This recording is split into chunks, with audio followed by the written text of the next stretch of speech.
On 9/11, my guest was sent on a mission she knew she might not survive. Hi, I'm Jane Kodos Beyer, and welcome to the People You Meet in Old Town podcast, a podcast about the fascinating people who live right here in our community of Old Town Alexandria. Today's guest is Heather Penney. Heather is an F-16 pilot and now a director at the Mitchell Institute. Heather and I get to talking about the full arc of her career, from the mission she was sent on 9/11 to intercept United Flight 93, to the space and aerospace policy of today, a topic she is truly an expert in, and I learned so much from her, to lessons she's learned along the way on leadership and more, and how to make tough decisions when the stakes couldn't be any higher. I am so honored to share this conversation. So without further ado, let's please welcome Heather Lucky Penney to the podcast.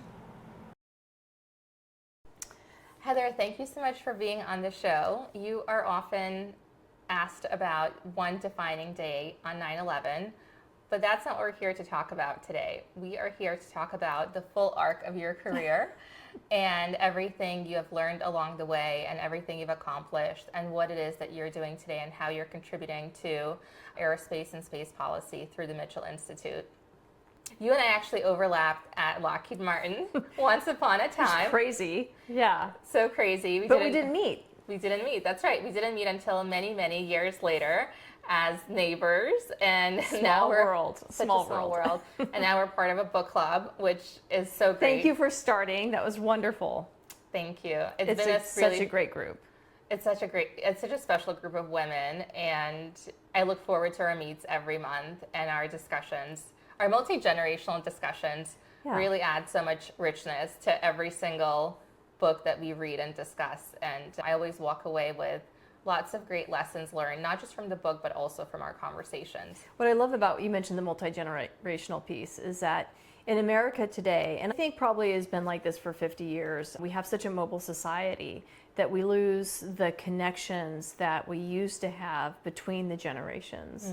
And so having this multi-generational group of women, just simply because we're on our same street, can fill in many ways for the wisdom and the support and the knowledge and the experience that we typically would have had from our own families and our extended families. So you've kind of created an extended family with the book club, so thank you. Oh, I love that. Thank you for saying that. I actually just got goosebumps because I have no family here in DC. Me neither. And so it's nice to have gotten closer with our neighbors and yourself. And so it's just been a joy. So thank you for being a part of it and your support. I'd love to start by asking about how you got your start, and as a little girl, did you always dream of becoming a fighter pilot? How did it all come about? I'd love to hear the inspiration behind your career. Well, so like you, I danced ballet, and I wanted to be a ballerina or a fighter pilot. Okay. Because my dad was a fighter pilot. Right. That's how I was exposed to it. That's how I grew up around fighter pilots. I knew what he did. He served in Vietnam. He was a Sandy pilot. So he did combat search and rescue, and he also did harrowing bombing missions over Hanoi. And so I grew up around those stories and around aviation, because he didn't get out of aviation when he left the Air Force. We stayed deep in aviation. He was a test pilot. He continued to fly F-4s in the Reno Guard. He raced aircraft. So I just grew up surrounded by aviation, by that community, and by other fighter pilots. And so I wanted to be a fighter pilot. And interestingly, women could not be fighter pilots. It never occurred to me that when my dad had all of his buddies over, that there were no women. I would sneak out to the patio as they're smoking their cigars and telling their lies and stuff, and just listen to their stories. And it never occurred to me that there were no women. And so I don't think my dad took me seriously when I said I wanted to be a fighter pilot. He just didn't take me seriously enough to squash that idea. And my mom was like, you can be anything you want to be as long as you eat your vegetables and you do your homework. So I was like, okay. So it wasn't until when I got to Purdue, I was going to sign into ROTC, and that was when I learned that women couldn't be fighter pilots. And I was like, well, that's okay, on to plan B. Right. You know. And what was plan B? I had no plan B. I really had no plan B. I was like, well, okay, maybe I'll be an English teacher. I don't know. I mean, so I majored in literature and philosophy and had no idea what I was going to do with my life. So I applied to grad school as a way to delay the real world. And it was when I was in graduate school that I learned that Congress had opened up combat aviation to women. Now, that was a little slow filtering to me, but it came to me in time to be hired by the DC Guard, and I was part of that first wave of women that went straight from pilot training into fighter cockpits. And so what year was that? That was in 97. Well, combat aviation had been open to women in 93, so the very first class was in 94, 95. Wow. Of women that already had their wings and then went through fighter training. Congress changed the legislation allowing women to be fighter pilots. And so what the Air Force did was they selected women who already had their wings to go into fighter training. So that was the first cadre of women. And that was how we got the first group of women into fighter aviation. And then they followed behind that with women who went through pilot training. When I worked at Lockheed, there weren't a lot of women. There's never been other women. It was mostly men. Yeah. And also when I went to grad school, because I went to grad school for global security studies and international relations and military strategy, there were a lot of guys in my program, and some of them were fighter pilots. But I actually did not meet a female fighter pilot until I met you. Really? Yes. So we are a rare breed. I think there's probably somewhere around 270 of us. And when I say fighter pilot, I'm including weapon system officers. So that's the Goose to the Maverick. And in the F-16, which is what I flew, it was a single seat, so I didn't have anyone else in the jet with me. But the F-15 Strike Eagle, the F-15E, is a two-seater, and so the front seater is the pilot, and then the back seater is the weapon system operator. And most of the chick fighter pilots are actually WIZOs. What does that mean? As the weapon system operator. Oh, right, yeah. WIZOs. Because F-15, they have to operate so tightly as a team. Those girls they're completely legit. They're badasses. Very cool. So was there a little bit of inspo from Top Gun? Who wasn't inspired by Top Gun? I know, because right? all the guys in my program were all talking about Top Gun, right? Yeah. So I have to ask you that question. People always said Top Gun and oh, do you sneer? And I'm like, you can because it's not real dogfighting or things like that. But the fact of the matter is that in both Top Gun and in Top Gun 2 Maverick, they did such a phenomenal job with the cinematography, with the motion. You get the feel of how dynamic and how stressful and just how challenging and adrenaline pumping it is. That They got the spirit right. I'm not going to argue with that. Yeah, absolutely. Plus, they made all of us look cool. Yes. It was a really fun movie. And it's still a fun movie to watch. They're totally that movie fun. has not aged at all. You can watch it even today. Yeah, yeah. And it still resonates.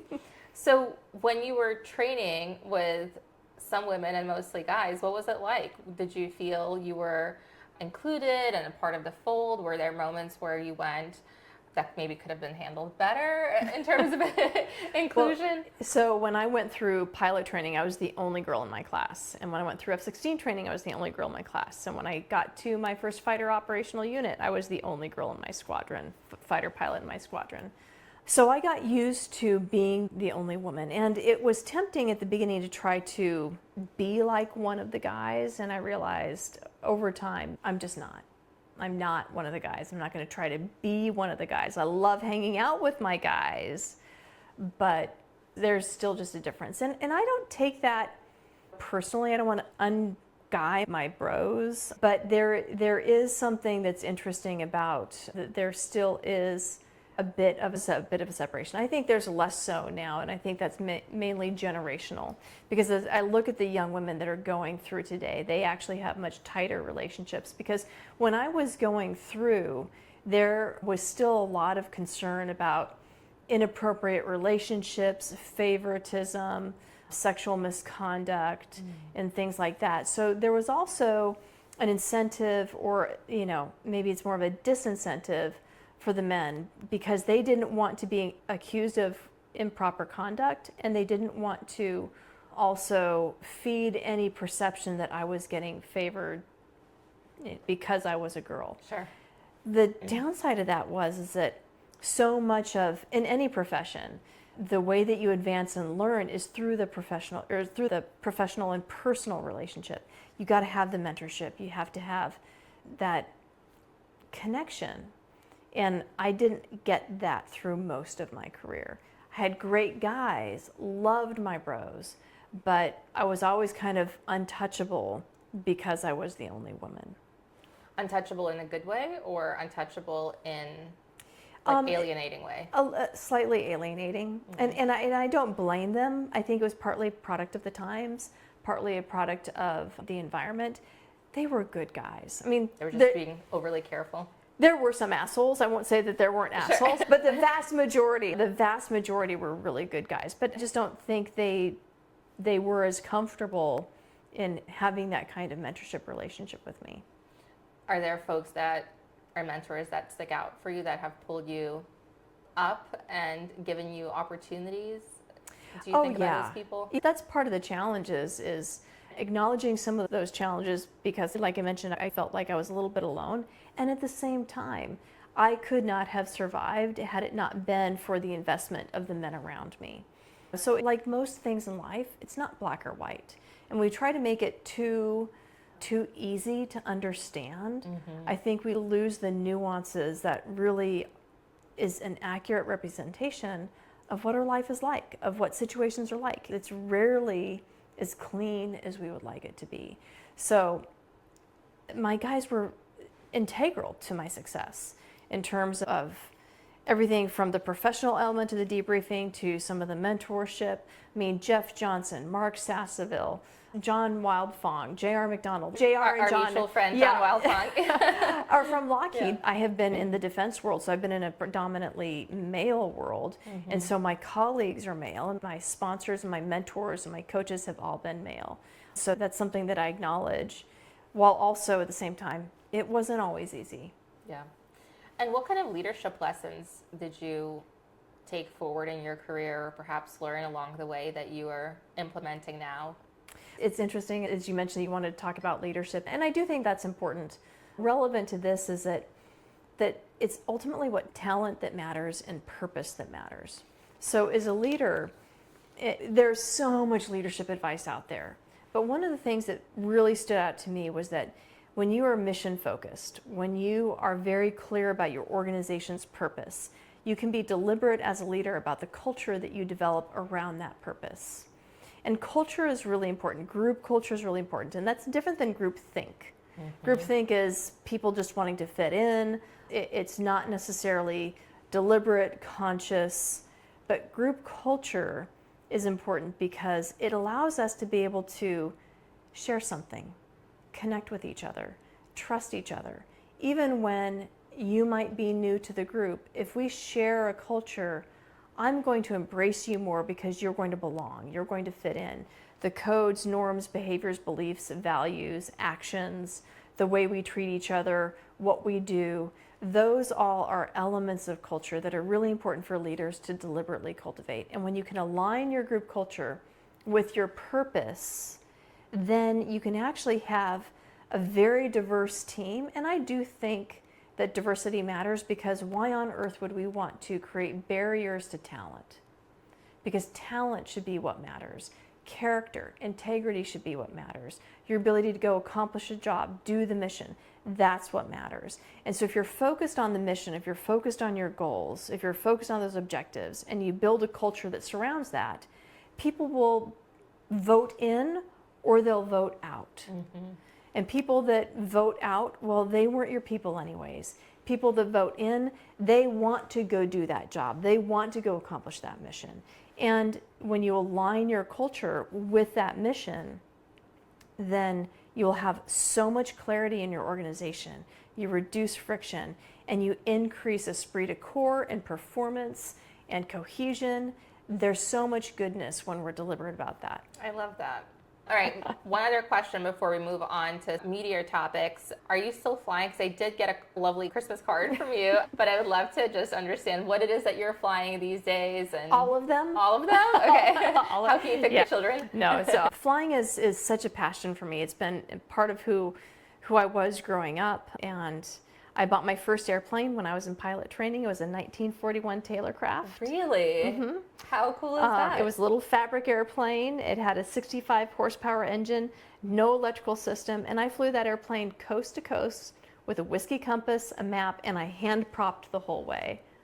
It was so much fun. I had a sleeping bag that was wedged up underneath the instrument panel, and I would sleep on the ramp under my airplane because I couldn't fly at night because I didn't have any electrics. And so I'd find an airport when the sun went down, and I'd spend the night there, and I'd get up the next day and go wherever I could. So today we own a 1942 Stearman, this is really cool. After we bought the Stearman, it's a World War II trainer. It's a biplane, open cockpit. So if you've seen Mission Possible, yes, it's the same kind of airplane. Okay. Right. Our airplane was actually at Sweetwater, Texas at Avenger Field, where the women Air Force Service pilots trained. Okay. And so my airplane trained the women who basically made it possible for us to enter combat aviation, because in World War II, we needed all the men to go to combat. But there were still all sorts of flying jobs here in the United States. We needed instructor pilots, test pilots, maintenance pilots, target towers, ferry pilots. So there was an experimental program by Nancy Love and Jackie Cochran. It was the Women Air Force Service pilots. And they trained women, just like they trained the men, to fly any aircraft within the Air Force inventory. And women did every mission that the men did except go to combat. And my airplane was one of their trainers. That is amazing. So that was really cool. We also have a Cessna 170. We've got a Booker Jungmann, which, fun fact, the Booker, although she was built in 1960, is the same design as what the Luftwaffe pilots trained in World War II. Okay. So we've got contemporary designs of the US and of the Luftwaffe. And they are very, very different airplanes, and they fly very differently. Okay, so some people collect cars, vintage cars. You collect vintage aircraft. Yeah, we just got another one, an L3, which was a little grasshopper, a little bird dog, also 1942. It actually served at a bowling field, so it's coming home. It was a local airplane, so it's going to be home now. So I was going to ask you, where do you store them? They're all done at Maryland Airport, which is about 20 minutes south of the Gaylord. But I also fly for the American Heritage Museum, which is up in Boston. Oh. They have my 9/11 artifacts. We're working to secure the jet that I actually flew and scrambled that morning on 9/11. Right now it's a drone plane, and so it might get shot down if the Air Force doesn't save it. Oh my gosh, no, that's American history. I know. So you tell me what I need to do to go and tell them. I got your back, Heather. Yeah, we're unfortunately, Sass's jet, the one that he scrambled on that morning, that's already been shot down. That's at the bottom of the Gulf. But we flew a second mission on 9/11 where we escorted Air Force One back in. Okay. And there's this famous picture of an F-16 off the wing of Air Force One, and that's SAS in tail 461. So we're also trying to save that airplane. So hopefully we're able to save both of those aircraft. Yes.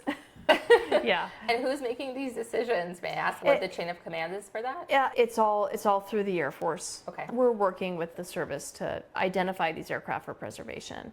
In addition to General Kane's jet 438 that he flew on that morning, because that aircraft is still alive. So we think there's some significance in the provenance of all three of those aircraft. And then I'm also privileged to continue to fly in the corporate world. So I flew F-16s, and then I was able to fly DV airlift for the military, for the Air Force. And then I now still stay up in the flight levels. Very cool. So when you say you fly for the corporate world, you don't fly commercial, do you? Well, what do you mean by that? So it's a citation that I fly for a private client. Oh, I see. Yeah. Oh, cool. Yeah, so it's like a contract, it's a side hustle. Yes, a side hustle. I love that. And the client is they're wonderful. I'm so proud to be with them. That's so cool. Mm-hmm. I love that. Yeah. That's awesome. So, F-16s are close to my heart because not only because I worked at Lockheed, but also because my thesis is on F-16s. You didn't tell me that. And Middle Seriously? East. Yes, it is. Seriously. Okay. So this is actually maybe a good segue to our conversation about the Middle East, but when I was in grad school, my thesis is centered around U.S. aviation policy and foreign military sales. Okay. And its impact on the Middle East security posture. And so I studied Israel, Egypt, and Saudi Arabia, and how the The sale of U.S. aviation, like F-16s, for example, creates restraint or aggression. So when you say F-16, my eyes lit up because I actually got really deep on F-16s. Yeah, no, and it not sounds just like the details, the technical details, but also the policy implications and international relations implications. I'm grateful to hear you say that, because a lot of people don't really understand. And I knew that when I was young and flying the F-16, I wasn't even thinking about how we can use foreign military sales as a means of diplomacy, as a means of binding our allies with us, not only keeping our defense industrial base healthy, but also as we share that kind of technology, how does that help us stabilize the world so that we don't get into a protracted conflict? Yes, and there's this whole idea of interoperability when you have allied nations use the same aircraft, right? And Yeah. then we deploy Same for F-35, right? and same for F-35, right? And F-22? F-22 Was a little was different? barred from export. Okay. So that we had a couple allies. Israel and Japan were intensely interested in the F-22, but that was barred by Congress from foreign military sales. And then, as you know, Secretary Gates terminated the production because it wasn't sufficiently focused on the wars that we were in Iraq and Afghanistan. Right. Called it next war-itis. Ah, right. Well, I do have a picture of me standing in front of an F-22 at Tyndall Air Force Base. It is a When I was at gorgeous Lockheed. airplane. I mean, the curves and that. Yes. And so here's what's really just still blows my mind about the Raptor and also the F-35 is when you think about the low observable shaping, and frankly, if you think about it, the B-2 and now the B-21, the low observable shaping forces you to make design trade-offs. If you think about the F-117, which was the first stealth aircraft, and it was not a fighter, it was a bomber, that airplane was only able to really stay in controlled flight because of the digital flight control system. The computer was a necessary component to controlling all the flight controls to keep that airplane airborne and in control of the pilot, because the facets created such a trade-off and were so deleterious to the actual handling characteristics of the aircraft. So that airplane really was a straight and level, barely turn to get to the target. And then you get to the F-22, the F-35. These are aircraft that can do super maneuverability, vectored thrust for the F-22, very, very high angles of attack. And they still have the shaping to be able to do that, to be able to have that low observability or very low observability. And so the advancements of our engineers blow my mind because it transformed what was inherently a passive defensive capability in terms of the low observability into something that would actually turn you into a ninja. Wow. You know, it's going from being invisible for the purpose of defensive to being invisible for the purpose of seizing the initiative and taking the offense. Very cool. It's fun Very hearing you cool. speak about it so passionately. It's actually also your day job to speak about this so passionately, isn't it? Because you're at the Mitchell Institute as a principal there. I would love to just hear a little bit more about your work and what the Mitchell Institute does. Thank you. I'm the Director of Studies and Research, so I run our research portfolio and all of our, what we call products, right? So our reports, our op-eds, our articles, the activities of all of our senior fellows. And we've got the folks on the air side, and we also have folks on the space side. And so we're engaged with the capabilities, the issues, the enterprise, the personnel, operational concepts to support the Air Force and the Space Force. The Mitchell Institute is the only think tank in town that is focused solely on Department of Air Force issues, so Air Force and Space Force, and how you employ air power and space power to create a unique advantage for the nation. And one of the things that is really unique about our fellows is every single one of us has done the job. We have been practitioners, we have been warfighters. And so I think that's a very important perspective that we're able to bring to our research and bring to our recommendations, because we're able to marry that with the academic and the intellectual, but we're very focused on something that can be of use to the warfighter. And my personal motivation being at the Mitchell Institute, and we advocate and we educate for the unique attributes that only air power can bring. But on 9/11, I was sent on a suicide mission because the nation lacked the imagination. I want to make sure that our young men and women are not also sent on a suicide mission. Yes, I, like many other people, have heard your amazing, incredible story, and thank you for your service and the sacrifice you're willing to make that day. I say this, serving was the greatest privilege of my life. And of the young men and women that are doing the job now, doing the job, I know that for them it is also a privilege to not just to be able to serve our nation, but the others that wear the cloth of our country, and for our families, for our homes, for our communities. There's something really special about America, yeah. And she's worth it. Absolutely. Thank you. Absolutely. Speaking of servicemen, with the latest situation in the Middle East unfolding, what are you thinking about in terms of policy implications for our servicemen and women? Well, I think that if we look at this from a strategic perspective, Iran obtaining nuclear weapons was something we could not allow to happen. We've seen other states, for example, North Korea has developed nuclear weapons, and that now really protects that regime and allows them to be able to do whatever they want to be able to do. And because they have a nuclear weapon that they can threaten their neighbors or even threaten the United States with, that provides them a protective capability. And they've been using it, frankly, to blackmail the United States for support and for resources. Iran is different, though, because Iran has been deliberately supporting proxies, supporting terrorists, and working to destabilize the region in the Middle East. And the Middle East, I mean, people want to say, don't go to war for oil, but the fact of the matter is that oil runs the global economy. And if we want to ensure that people around the world can live their daily lives, we have to ensure that there is stability within that resource. But that's not something that Iran wants. And so they've been actively not only supporting Russia in the war against Ukraine, they've been supporting proxies, Hezbollah, Hamas, and working to undermine the stability within that region, as well as developing longer range missiles. So when you put all of those pictures together, allowing Iran to continue to mature that kind of ballistic missile and cruise missile technology and drone technology with the addition of nuclear weapons, they clearly have an appetite to use nuclear weapons offensively, right. Not just defensively like what we've observed with North Korea, but offensively. And so I think that this was something that, fortunately, because Israel saw the urgency of having to address that we've been able to partner with Israel to be able to stop that.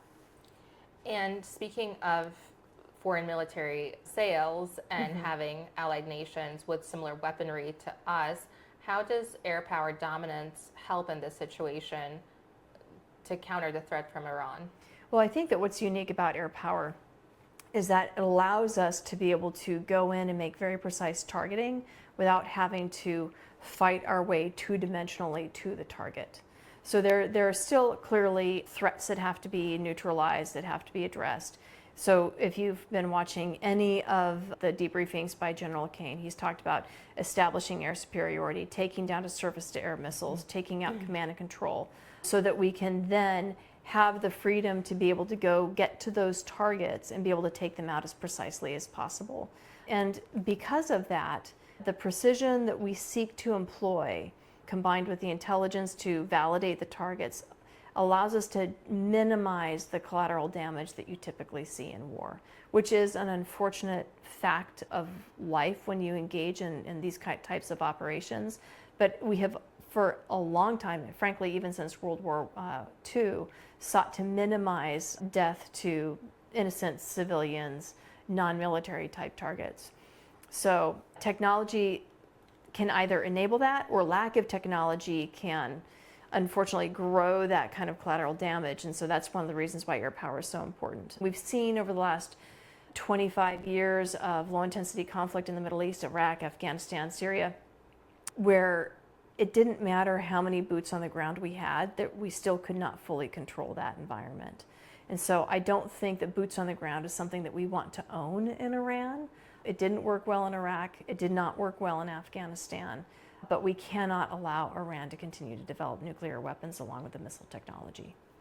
Interesting. And how does space policy and space power play into this? Because space is hugely important in making sure our satellites are able to detect activity on the ground, and then that's all part of the circuitous intelligence, isn't it? Well, so space is now a warfighting domain, and it's important to acknowledge that this is not something that we voted for, it's something that our adversaries voted for. So for a long time we said no weapons in space. China does not agree with that. So they have been actively weaponizing space, and in doing so with very aggressive behaviors on orbit and also terrestrially as well. So that's one of the reasons why the Trump administration, the 45th administration, set up the Space Force as a separate service, because they saw how important it was to acknowledge space as a warfighting domain, not simply as the cable guy, right? Because for a long time we looked at space as a supporting element. It provided position, navigation, and timing. It provided communications. It provided weather. It provided surveillance and reconnaissance and intelligence. But it needs to be able to do more, and do more in a combat warfighting scenario. And so that's why the Space Force was stood up.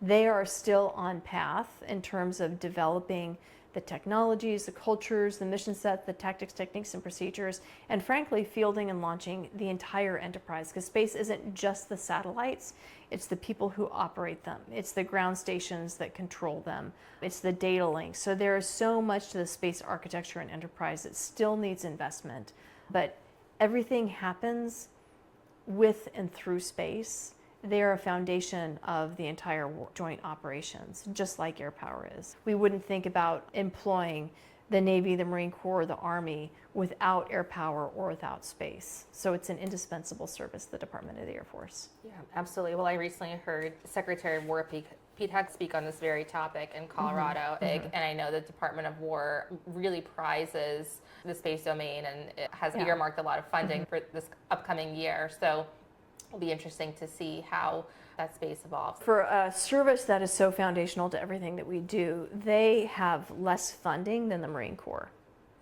And what we're asking them to develop, to field, to launch is so sophisticated. And in addition to all of the proliferated constellations we're asking them to do, we have to make the investments, we have to provide them the resources so that they can get there, because they're doing a combination of ISR and intelligence for the National Command Authorities, which think about going through NRO, NSA, like all of those three-letter, all of those organizations, and those don't go directly to the warfighter. So we also need to invest in the Title 10 or the military-specific space capabilities to ensure that we can operate seamlessly and, frankly, have that as an asymmetric advantage. Interesting about space policy, Heather. Thank you for sharing that insight. For the United States to control the skies, are we still at an advantage, at a disadvantage? Where do you think we stand with that? Well, the advantage and disadvantage is going to be relative to the airspace that you're trying to control. So as we've seen in Iran, our ability to control the skies there, especially operating with our partners, the Israelis, has been phenomenal. So the technologies we've invested in, the capabilities we have, the aircraft we have, the pilots we have been killing it. But the challenge is if you look at peer conflicts, so that would be, for example, China, we're looking at them really modernizing their entire Air Force while we're still flying aircraft that were built in the 1980s. We've got the backbone of our aircraft is really from the Reagan defense era. People call it a buildup, but it wasn't a buildup, it was actually a transition. If you look at the numbers, as many aircraft were being retired as were being produced. And so it was just a turnover of modern technology, and we've been riding those aircraft since then. If you take a look at most of our bombers, the backbone of our bomber fleet, the B-52, was acquired in the 1960s. Wow. So aircraft, they've got ages, right? Just like you and me. My bones are getting a little bit creakier. Fighters typically die at about 30 years old, and that's where the vast majority of our fighters are right now. The KC-135s, those were also built in the 1960s. Bombers, primarily built in the 1960s. The B-2, which was the most recent bomber that we purchased in the 1990s, was supposed to be 130 aircraft, and we curtailed that at 20. So there's a lot that we need to do to be able to modernize our Air Force so that we've got the capabilities that, frankly, not only does our nation need, but that our warfighters deserve. Interesting. And what about F-35s? That's the next generation aircraft, isn't it? Yes, the F-35 is a phenomenal aircraft, but we are not procuring that aircraft at the rate that we needed. Okay. We should have had well over 1,000 by now, But because we've not bought the aircraft at the original rates, yearly rates, right? We're buying them right now at about 24, 36. Good year might be 48. They were supposed to be bought at over 80 to 120 aircraft a year. So it's really slow rolling to the force. And the problem is that the F-35, granted, it's had its growing pains, but it is the most capable fighter in the world. Why are we denying that to our warfighters? Absolutely. And I've been to the F-35 flight line. It's an amazing aircraft. Yeah. It really is phenomenal. You just take a look at the survivability, the lethality, the mission effects that those F-35s are doing every day over in Iran. How can we say that that's not a capable airplane? Yeah, absolutely. So as a Ukrainian American, I can't help but wonder about Ukraine's air superiority. And they're obviously constantly attacked with drones from Russia. They're deploying drones to counter some of Russia's attacks. Yeah. What are your thoughts on what's going on in Ukraine? Do you think they're winning the air superiority war or not? Well, so first of all, I have to say, thank God for the Ukrainians. I mean, they're the ones that are stopping Putin's aggression for Europe. His strategic aspirations and geopolitical aspirations don't stop with Ukraine. He wants to reassert the Soviet borders. And so the bravery, the grit, and the warrior spirit of the Ukrainian people, I think the entire world owes them a debt. Both the Ukrainians and the Russians have a post-Soviet military. A lot of their equipment came from the Soviet Union. Their doctrine came from the Soviet Union. And so when they first clashed, it was kind of a Soviet versus Soviet style war, if you will. And the Soviets did not really think of the Air Force the way we in the Western world think of the Air Force. They did not seek air superiority. They really looked at their fighters as protecting the ground troops and doing close air support and interdiction. And so that's really what both forces thought about when they employed their air power. So we had really a symmetric opportunity there, but then when you layered in some of the Russian air defenses like the S-300 and the S-400, that really created problems and an inability for the Ukrainians to control their air, be able to use their air power in a way that we were advising them to. That's one of the reasons why it's devolved into drones. And now it's just this drone war that is turned into this battle of attrition and atrocity because the lines rarely ever move. We've had the privilege of bringing over some of the Ukrainian Air Force officers and pilots to come talk with us. And this is what's fascinating, is that they have adapted not only their tactics and how they're doing things, but they've been able to integrate what different types of Western missiles, weapons, bombs onto both their Soviet aircraft and as well as now Western aircraft, because they now have F-16s. And they are flying the heck out of those F-16s. These are old Block 5s, Block 10s, Block 20s, and they're doing them 20 missions a day, just over and over and over and over. And they've only lost 4. Wow, that's amazing. It is absolutely amazing. So it says a lot to how they're using them, the skill and the sort of the wiliness of their pilots, but also the capability of the aircraft. And despite the drone attacks, they have not shut down any one of their airfields. Okay, wow, that's really interesting. So what investments should the U.S. be making right now to maintain our advantage besides the F-35s? Is there anything more we should be doing? Right now, we need to preserve our human capital. I mean, we say that war is fundamentally a human endeavor, and I totally believe that. We have to ensure, though, that our humans, our warfighters, are the men and women who wear the cloth of our country, are equipped with the capabilities they need to go do the jobs, what we ask them to go do. Sure. And if we don't, they don't have the training, they don't have the readiness, and they will end up leaving the Air Force, and frankly, the entire military, if they are not equipped to win. And so that's really the problem that I see, is that the Air Force is the smallest, oldest, and it is teetering on readiness because of how expensive it is to sustain and maintain these aircraft. We're running out of spare parts. We can no longer do tech upgrades because central processors are too old, the architectures are too old. We just can't really, they're just not backwards compatible anymore. Or I guess maybe forwards compatible, we should say, because the equipment is so old. We're trying to bring them into the 21st century, Sure. and it's just not possible anymore. And so we really do need to recapitalize very nearly every single weapon system of the Air Force. Interesting. So that's a good segue into my next question. That is AI. Everyone's talking about AI. Yeah, how quite the AI buzz. is shaping, of course, how it's shaping every single industry. So how do you think AI is going to impact the U.S. Air Force? And in addition to that, as I was preparing for this conversation, I was reading about autonomous combat aircraft. So you have one pilot flying one aircraft and then controlling the surrounding fleet. So question one is AI going to is AI going to enable that? Is that what's going to happen in the future to support our warfighters? What do you think? I think the main thing is AI, artificial intelligence, machine learning, is fundamentally a tool. What do we want it to do? So really the fundamental question is, what do we want the artificial intelligence or the machine learning to do? It has a task, and that task might be a decision aid, it might be to sort through tons of imagery, or it might be to fly an aircraft. So we need to really define what is the task, and then how do we want to achieve that technically. So AI requires a tremendous amount of processing and cooling and power. So we have to right size what we're asking and the kind of effect we want from the algorithm to the kind of infrastructure that we have. That might work if we're here at CONUS at some big command headquarters, but it might not work if you're deployed forward and you're not connected via data link or have some kind of bandwidth to go back to whatever that data center might be. So we need to really think about the combination of the infrastructure, the technology, what we're asking of the software, and what effects and outcomes we're asking from it. And then, so if we're talking about autonomy, like these autonomous combat aircraft, do we have the algorithm compressed sufficiently to be able to fit in the processor with the power generation and the cooling within the aircraft design, right? One of the fundamental precepts or thoughts about these autonomous collaborative aircraft is that they're going to be affordable and attritable. Well, autonomy is not cheap, especially if you're going through a ton of training data. Which, do we have the training data we need?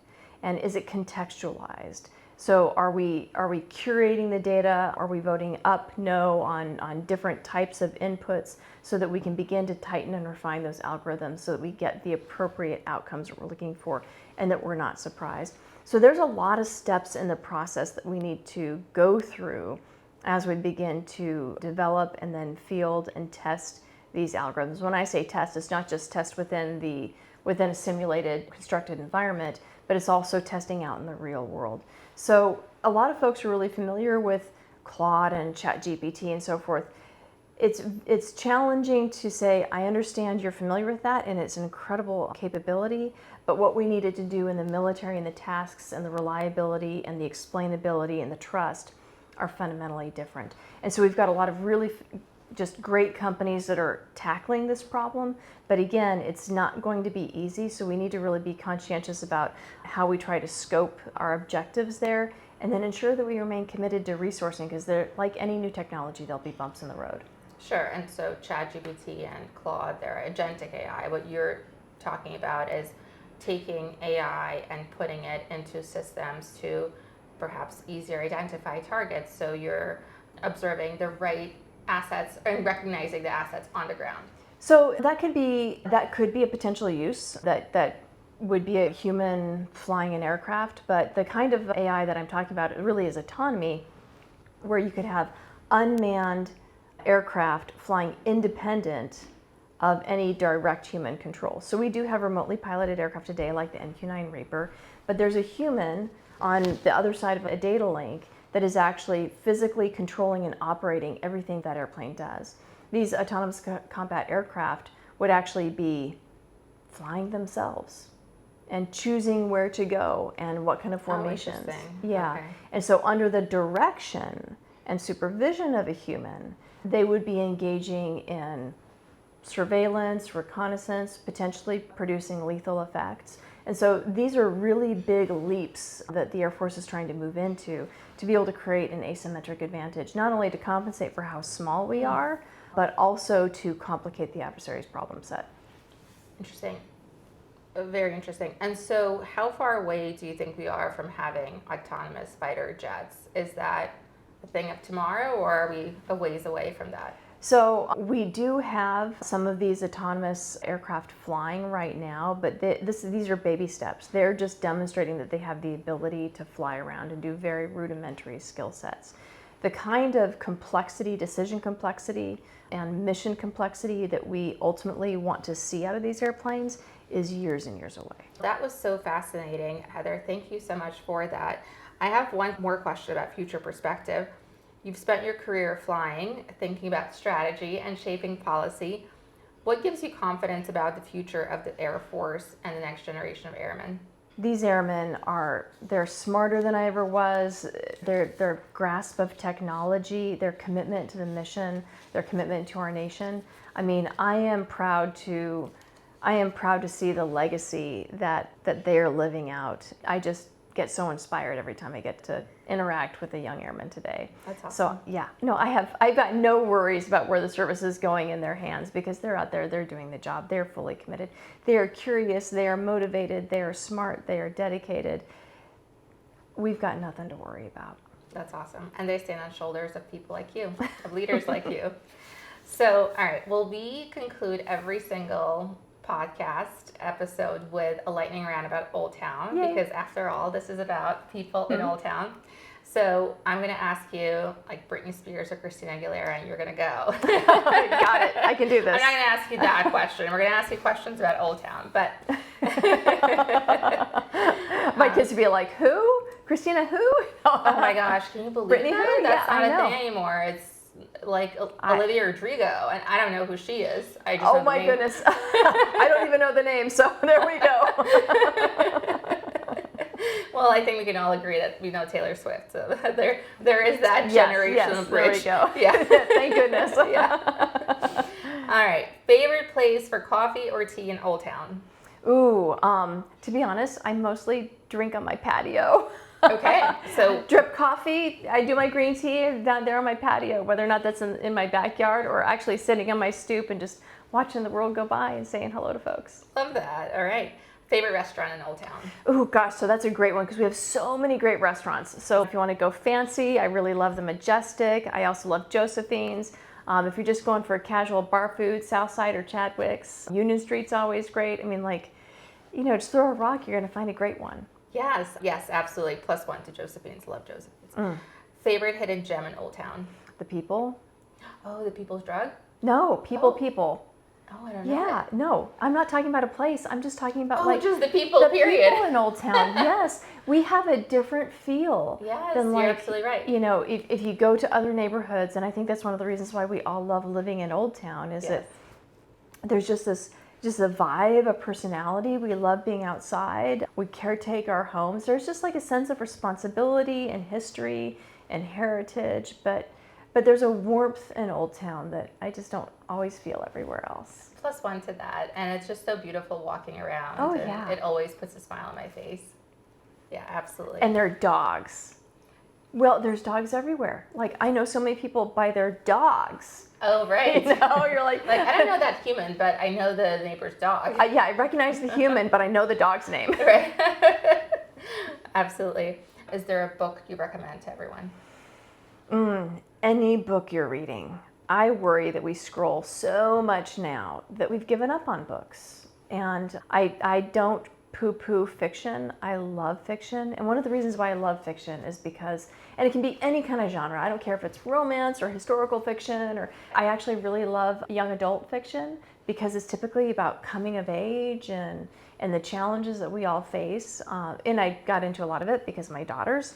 But fiction takes us into somebody else's shoes. It teaches us compassion. Mm-hmm. It breaks our hearts wide open in ways that we don't experience in our own lives. And it teaches us how to connect, how to love, how to grieve, how to heal, how to be brave. It can put us in connection with the best parts of ourselves. And so, like, I just want people to read again, you know? Which is what we're doing in our book club. I know, thank you. And the last book we read was A Gentleman in Moscow, which was a really interesting glimpse into this aristocrat's life who's in prison inside this hotel, which is, of course, like very reminiscent of COVID times. I learned that it's a book that's recommended widely to CEOs and leaders because the lesson is that we're often dealt with a hand that we can't control, with circumstances that we can't control. Yeah. But what we can control is how we control our emotions and how we respond and what we make to the difficult circumstances. So I thought that was a really important lesson from that book. You know, and that's a character lesson, right? It's not about what happens to you, it's about how you respond to that, what you make of it, and what you do with yourself. That's right, and how you help others in that situation and rise from the ground. Absolutely. All right, last one. Favorite museum in the DC area? Ooh, okay. I'm going to be totally predictable and say the Udvar Hazy. You have to. You have to say that. Yeah, I love the Hazy. I mean, you've got the Concorde there. You've got all sorts of smaller aircraft. You've got the Discover. You've got the space shuttle there. One of the things I love about the choices the curators made about the space shuttle was that they didn't clean her up. They didn't make her pure white or pristine. So when you go and you take a look at Discover, there's still chars and smoked, and it's like you can see the chips on the tiles, and you can see like this is a workhorse. She saw stuff and she did shit, you know, like it is really cool. That's cool. Yeah, it's not a model. It's the actual thing. And you can feel that. It's also really special because there's something about the provenance of historical items, whether or not it's a cannonball or an aircraft, is that at some point in time, that the people who made that history, who participated, they die, and there's who's left to tell their stories? But the aircraft. The work lives on through the aircraft. Yeah, the work lives on, but the memories live on, because especially with aircraft, like they went on those missions. They saw the same boys die, they came back, they got shot up, they went and they did it again. And so the memories and the souls and the experiences and the emotions, it gets embedded in their metal. And so I do believe that if you listen hard enough, you can hear them tell the story too. Oh, I love that. That's beautiful. That's a beautiful image to end on. And I thank you for making time to share so many leadership lessons, so much of your knowledge about national security, what's going on across the globe today, and what's next for us here in the U.S. in terms of the Air Force and Space Force and so forth. So Heather, thank you for being a wonderful human and for coming on the podcast to share your wisdom. Thank you so much. It's been super fun, and hopefully you'll have me back. Oh, I'd love to have you back. I have some ideas for episode 2 and 3 for you. Be careful. I might take you flying. Oh my God, can you believe that? Wouldn't that be fun? It'd be like, you know, cars and coffee, but in an airplane. So once upon a time, I actually did fly in a C-130 in Dubai. Oh, how come? That's such a great story. It was for the Dubai Air Show. It was the coolest experience, but I've never been on an aircraft like one-on-one like with a little pilot. Airplane. Yeah. So if you'll have me, Heather, I'll absolutely sign my life away to fly with you. That'd be super fun. You're not signing your life away. It would be super fun. But you know, thank you for all of this. Thank you for book club. Thank you for bringing all of us together. Thank you for the podcast. This is fantastic. Awesome. Well, we'll end on that note. Thank you so much.